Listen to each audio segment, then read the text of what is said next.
Welcome to the purpose of the Congressional Budget Office of the United States, a presentation by myself, Catherine Schacher. I'm going to talk about what circumstances caused Congress to create the Congressional Budget Office, provide the yearly timeline of the congressional budget process, outline the products published by the CBO, outline the processes, organization, and staffing, and provide a link to find more information about the federal budget. The Congressional Budget Office is a nonpartisan government agency that provides various economic reports and analysis to both the House and Senate, along with the various committees of each. The CBO provides estimates of costs for every bill that is proposed in committees of Congress. Objective analysis that are needed for economic and budgetary decisions are provided to government agencies, especially to the President's administration. The CBO provides baseline budget and economic projections, as well as long-term budget projections of current laws regarding federal spending and revenues. The President is required to present the annual budget in February of each year, and the CBO analyzes this. The Congressional Budget Office came into being after a long series of events in American history, beginning at the end of World War I. The U.S. government was spending upwards of $6 billion per year in 1921 when President Harding was elected into office. He advocated to Congress to cut government spending and analyzed tax cuts or increases from year to year. Harding signed the Budget and Accounting Act of 1921, considered one of his greatest domestic and enduring achievements. Harding got authorization from Congress for the country's first formal budgeting process, establishing the Bureau of the Budget, which is now called the Office of Management and Budget. The law created the Presidential Budget Director, who is directly responsible to the President rather than to the Secretary of Treasury. The law also stipulated that the President must submit a budget annually to the U.S. Congress. All presidents since have had to submit an annual budget to Congress. During the Nixon administration of the 1970s, tensions between the President and Congress reached a point where change of legislation was needed to restore the checks and balances of government spending.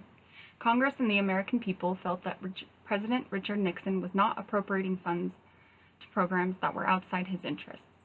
This is known as impoundment. President Nixon feared enlarging the budget deficit and did not agree with the appropriation of funding that the majority Democratic-controlled Congress wanted to pass. He zealously used the presidential power of impoundment to oppose those appropriations and instead used government funding for committees and laws that served his best interests. A president could exercise impoundment by way of issuing an executive order to the Department of the Treasury. This would bar the Treasury from transferring funds to any agency the president didn't want funded by Congress. Nixon wasn't the only president to use impoundment. From Thomas Jefferson on to Nixon's presidency, it has been used. However, after the Watergate scandal, Congress wanted to pass a law to prevent presidents from having so much control, to protect the checks and balances that our democracy was founded on. The Congressional Budget and Impoundment Act of 1974 was enacted in order to keep Nixon and future presidents from only appropriating funds consistent with their policies and political interests. It was passed with Titles 1 through 9, and Title 10 being the Impoundment Control Act of 1974. Title 10 established the rules for rescission and deferral for appropriated funds. Now, instead of impoundment, the President must use rescission, which will permanently prevent appropriated funds from being spent to a certain committee or act. The President can do this by submitting a request to Congress and getting approval by both chambers within 45 days. Funds must be released from the Treasury if Congress does not approve the rescission. The President can defer appropriations for a short period of time as part of the Impoundment Act for three specific reasons: either to provide for special contingencies, to achieve savings through more efficient operations, or to exercise deferrals specifically provided for by law. Titles 1 through 9 establish the House and Senate committees on the budget as standing committees of Congress. Title 2 specifically established the Congressional Budget Office. The CBO was created to provide independent, nonpartisan cost estimates for pending legislation. The CBO was also created to provide economic forecasts of the outcomes of committee and presidential spending acts. The reports that the CBO produces are used to inform the congressional budgeting and appropriations process, which is provided each year as a budget report and analysis of the President's proposed budget. This act sets the federal government's fiscal year from February 1st to October 1st, which gives Congress time to pass a budget resolution if needed. The budget resolution is concurrent between the House and Senate and acts as a blueprint for spending. A tax expenditure budget was added to the Congressional Budget Act of 1974 so as to forecast and track how much tax revenue loss Congress and the President were passing from year to year.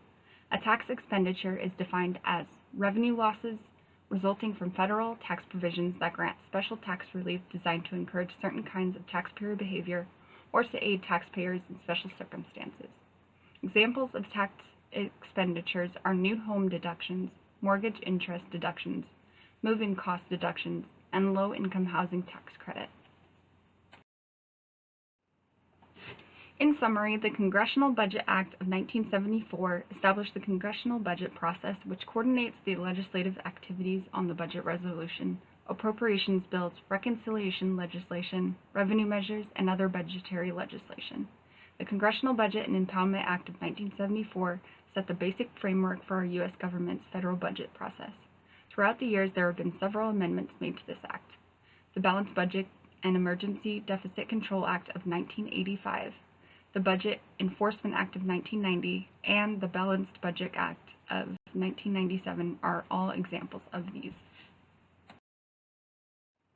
Congress defines an established protocol for annual approving of the budget. The federal budget year runs from February 1st through October 1st, as was enacted by the Congressional Budget and Impoundment Act of 1974. The timetable for the congressional budget process starts with the first Monday in February, when the President submits his budget to Congress. February 15th, the Congressional Budget Office submits economic and budget outlook reports to budget committees. 6 weeks after the President submits his budget, committees submit views and estimates to budget committees. April 1st, Senate Budget Committee reports budget resolutions. April 15th, the Congress completes action on budget resolutions. May 15th, annual appropriations bills may be considered in the House, even if actions on budget resolutions have not been completed. June 10th, House Appropriations Committee reports their last annual appropriations bill. June 15th, Congress completes actions on reconciliation legislation. June 30th, the House completes action on annual appropriations bills. July 15th, the President submits a mid-session review of his budget to Congress, and October 1st, the fiscal year begins. We can see where the CBO fits into the federal budget process. The CBO submits their annual economic budget and outlook reports on February 15th with the analysis of the President's proposed yearly budget from February 1st. The budget committees of the House and Senate then use this report to submit a concurrent budget resolution to the President's proposed budget. Congress then appropriates funds to committees for their various acts, which ends with the Treasury dispersing funds with the fiscal year start of October 1st. The CBO produces reports for many different aspects of federal spending.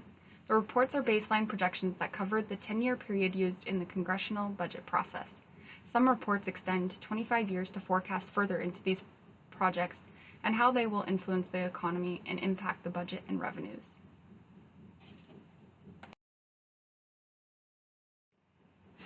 These reports give visuals to compare between years so U.S. citizens can be informed about the decisions their policymakers are deciding on for them and their children's futures. I include them in my video to give reference to the many data samples provided in the CBO's reports, not specifically to highlight data from this budget outlook.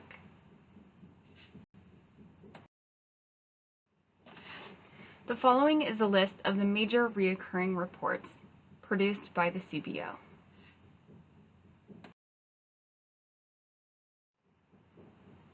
With the reports and projections that it produces, the CBO provides supplemental data, which accompany the major recurring reports.